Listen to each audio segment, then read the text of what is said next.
Akasema naomba 500 tu, itakaponisaidia hapo kwingine nitatembea, japo ni mbali ninapokwenda. Roho ya Kaini ikaja hasira, sasa mjibuje huyu mama? Lakini roho akasema acha. Bwana Yesu asifiwe. Nikatoa ile 500, nikasema mama ikusaidie na Mungu akusaidie. Alipiga magoti, alishukuru yule mama. Alipiga magoti akashukuru. Na shangaa huyo anaenda kutafuta daladala la kwenda Mbagala.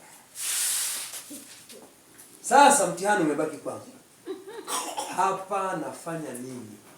Nguvu nimeishiwa, nitatembeaje kutoka hapa mpaka kule Msimbazi Center? Kutoka kule posta kule mpaka Msimbazi Center. Natembeaje?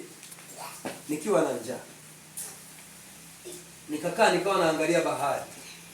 Naangalia bahari, wavuvi, nini. Roho nyingine ikasema sasa anza kurudi, masaa mawili yatakuwa yanakaribia. Nikawa narudi na tembea.